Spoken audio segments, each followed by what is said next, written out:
원주 혁신도시의 한 음식점, 주점 형태의 일반 음식점으로 공공기관 회식 손님이 많았습니다. 그런데 코로나19 발생 이후 찾는 발길이 줄더니 이른바 수도권발 2차 유행 이후에는 아예 개점 휴업 상태입니다. 매출이 기존의 70% 이상 줄어든 데다 월세 등 고정 지출을 빼면 문을 열수록 손실이 늘어나는 상황입니다. 매출로 따져보면은 거의 한 70% 정도가 감소를 했는데 이 상태가 계속 지속이 되다 보면은 저희는 이제 마이너스가 발생이 돼요. 생활비도 안 나온다는 거죠.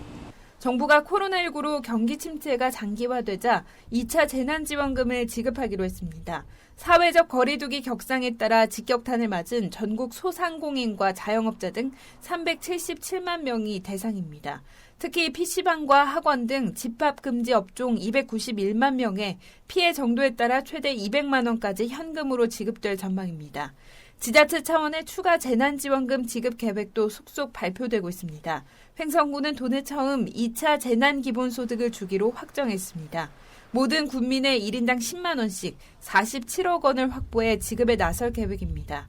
계속되는 자영업자들의 어려움과 또 지역 경제가 어려워져서 추석을 앞으로 두고 또 구정이 앞으로 있습니다. 따라서 긴 겨울을 나야 되는데 사회적 거리두기 2.5단계를 시행 중인 강릉시도 모든 시민을 대상으로 한 기본 생활안정 지원을 추진한다고 밝혔습니다.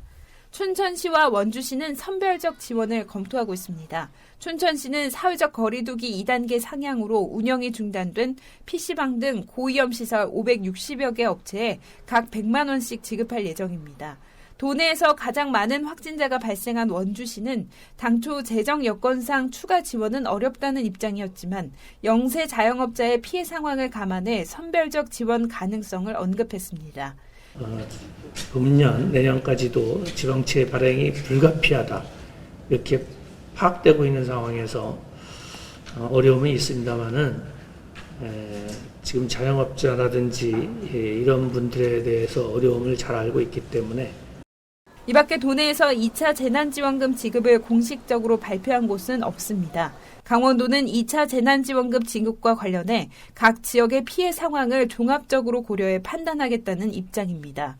도내에서도 지자체마다 코로나19 피해 규모와 형태, 재정 여건 등이 제각각이기 때문입니다. 예산이 어떻게 보면 이렇게 강원도 예산이 이렇게 참 다 시도도 마찬가지겠지만 있기 때문에 코로나의 어떤 그 확산이라든가 이런 부분들을 좀 보고 종합적으로 이렇게 검토돼야 될 부분 같아요. 코로나19 장기화로 지역 주민이 체감하는 피해도 갈수록 커지는 상황, 추가 재난지원금 지급에 관한 지자체들의 고민이 깊어지고 있습니다. 헬로티비 뉴스 이다혜입니다.